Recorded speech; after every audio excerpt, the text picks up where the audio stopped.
O Bitcoin voltou a ser comentado em patamares não de 100 mil dólares por conta desse recente rally, mas sim 1 milhão de dólares. Se você quer entender o porquê que eu acredito que as estrelas estão se alinhando e como isso seria possível, é só me encontrar logo após a vinheta, é rapidinho.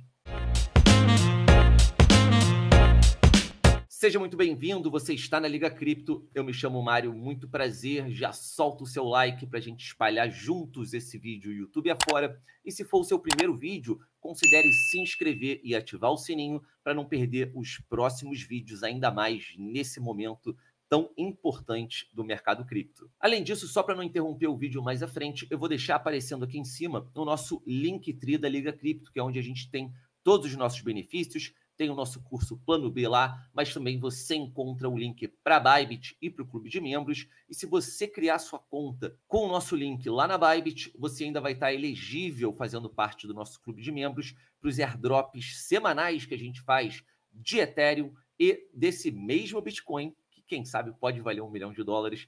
Então, depois, confere lá e vamos direto ao que interessa. Bom, família, recentemente, como vocês já devem saber, Donald Trump confirmou presença em Nashville, a maior conferência de Bitcoin existente no mundo. Vai acontecer agora dia 25 e ao dia 27 de julho. E aí, Dennis Porter trouxe aqui uma notícia quente falando que o Trump está para anunciar nessa mesma conferência uma estratégia de reserva, ou seja, pro dólar, envolvendo o Bitcoin, tá? Isso não é uma piada, ele diz aqui, as fontes deles têm crédito. E com isso, Vivek, entre outras pessoas, comentando em relação a caso o Trump anuncie essa estratégia de reserva envolvendo o Bitcoin para os Estados Unidos, a gente pode começar a ventilar de maneira mais realista Bitcoin a 1 milhão de dólares, e eu vou explicar também o porquê que é diferente das últimas previsões. Só para quem não entendeu essa questão de estratégia de reserva,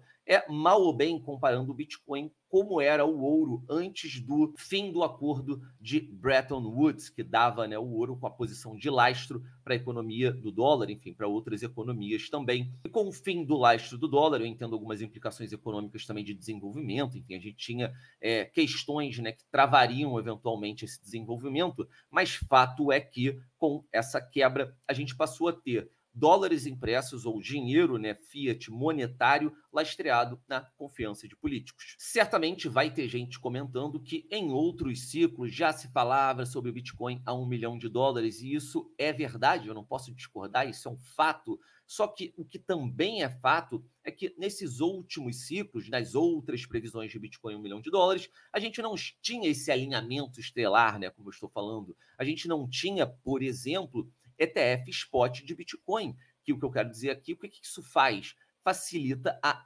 compra desse ativo sem a necessidade de se preocupar com a custódia, que é algo importantíssimo, mas a gente sabe que muita gente, né, gosta de comodidade, eu diria até a maioria.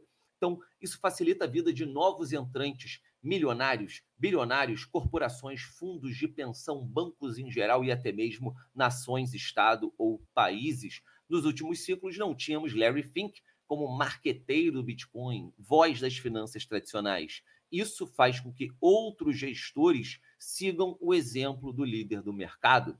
E, recentemente, até Jamie Dimon, CEO do JP Morgan, converteu-se, né, segundo Trump, e tanto ele quanto Larry Fink, tá? Isso aqui é meio que um furo de reportagem que ainda não vi ser vinculado em nenhum lugar. Eu vi que hoje, lá no New York Post, saiu essa notícia de que, ao invés de Jamie Dimon, quem faria mais sentido, quem está mais cotado como secretário do Tesouro, né, desse possível governo do Trump é Larry Fink, tá? Mas existe, então, esse rumor entre Jamie Dimon e Larry Fink para essa posição de secretário do Tesouro desse possível governo do Trump. Vale ressaltar, muito importante, enquanto eu gravava esse vídeo, o Biden abriu mão da corrida presidencial. Então, isso faz, na minha opinião, que um cenário que já era improvável, né, da perda do Trump, principalmente depois do atentado contra ele, se torne mais improvável ainda. E nós vamos conferir, né, possivelmente, se esses rumores são verdades ou não, lá em Nashville, em 4, 5 dias. Então, atenção total para essa conferência. E, além disso, o que a gente não tinha também outrora são condições macro mais favoráveis, Então, nós temos o que já é sabido, né, esperado, o corte de 0,25, né, em relação à taxa de juros americana em setembro, mas em dezembro tem projeções ainda melhores crescendo. Comenta-se, espera-se que a gente tenha um corte, pelo menos a maioria por enquanto, e esse número, como eu disse, vem crescendo, um corte de 0,5 na taxa de juros, o que seria aí um fim de ano bem interessante, né? Um presente de Natal bem interessante. Só trazendo aqui como comentário essa reportagem do New York Post, eu vou deixar aqui na descrição do vídeo também, para caso alguém queira conferir e entender ainda mais, né, essa dança de cadeiras que está rolando em relação a essa posição do possível governo do Trump. E aí vem o meu ponto de vista, né, o meu POV. Devemos confiar em Larry, Jamie e Trump? Na minha opinião, devemos confiar nos números, porque todos eles, em algum momento, já descumpriram suas promessas. Se eu pegar o caso do Trump aqui, a gente tem a questão do Muro do México, que não estou falando que eu sou a favor, tá? Mas ele construiu parcialmente, depois não deu andamento. Tem a questão do Obamacare, que ele falou que ia acabar, mas não acabou. Então, essas personas, elas têm traços, né? É reconhecível que não cumprem sempre suas promessas, mas nitidamente Larry está depositando recursos na sua aposta, está agindo. E Jamie, do outro lado, né, sucateado, observando seu concorrente. Então, eu não subestimo o desejo desses personagens, desses players, por poder. E nesse cenário, se de fato Trump anunciar uma estratégia de reserva do dólar envolvendo o Bitcoin, meu amigo, poderemos ver uma volatilidade e números ainda não vistos nesse patamar de capitalização. E o que eu estou querendo dizer aqui? Porque lá em 2013, quando o Bitcoin fazia 10.000%, 5.000%, pegando números fictícios aqui, a gente tinha uma grande volatilidade, um grande ganho, com o Bitcoin saindo de centavos ou poucos dólares para $100. Tem até aquele vídeo clássico, quando o Bitcoin bate $100, né, de um nerd gravando em casa. Então, o que eu quero dizer aqui é esse tipo de volatilidade, só que num patamar de mercado de mais de $1 trilhão, que é o Bitcoin hoje. E, além disso, será que com todo esse movimento, se isso de fato acontecer, os Estados Unidos não seria um exemplo a ser seguido globalmente? Porque a gente não está falando agora de El Salvador comprando Bitcoin. Não, não é mais a MicroStrategy, seria o governo americano. Então, trazendo até em comparação o fenômeno da Alemanha, que aconteceu recentemente, quando um país despejou suas posições, o mercado já ficou abalado, obviamente a gente absorveu, a gente precificou essa queda também momentaneamente antes dela de fato acontecer, mas o exemplo aqui em questão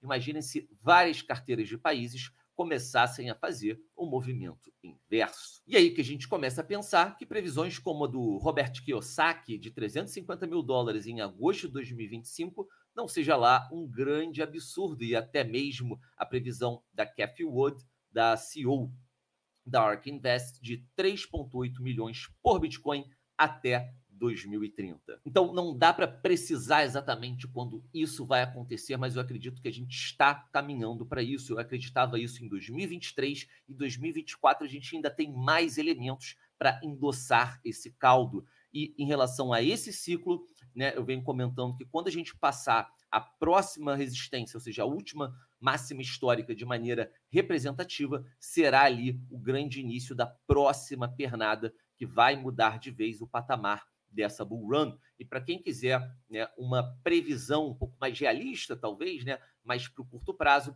eu vou deixar esse artigo também aqui na descrição, que foi feito pelo Invest Answers, tá? Trazendo aqui uma teoria dos jogos em volta do Bitcoin, com algumas análises bem interessantes, números também muito bons, e o valor que a gente chega é $147 mil para essa bull run. Não é 1 milhão, mas também não está ruim. Então já comenta aqui o que você prevê em relação a essa bull run e até mesmo essa teoria que eu trouxe em relação ao Bitcoin ser de fato o lastro da economia de países. Será que esse alinhamento faz sentido para você? Então já comenta aí que eu quero saber. Antes de fechar o vídeo, família, teve um membro do nosso canal que me trouxe aqui uma dúvida, eu já respondi para ele, trouxe elementos, mas em relação à centralização do Bitcoin, a mineração do Bitcoin, a máfia chinesa e a questão dos Estados Unidos, será que o Bitcoin está perdendo sua descentralização? Se você acha que isso é um vídeo interessante, se você gostaria de ver esse tipo de vídeo, deixa aqui nos comentários também, te peço essa gentileza, que se for uma boa quantidade de pessoas, se eu ver que realmente tem um interesse, eu gravo e trago aqui o meu dossiê do porquê que eu acho que isso, apesar de ser um problema verídico, não é nenhum FUD, tá? O Bitcoin tem muitas alternativas para fugir disso. Então, grande beijo, família. Até a próxima. Deixe seu like e fui!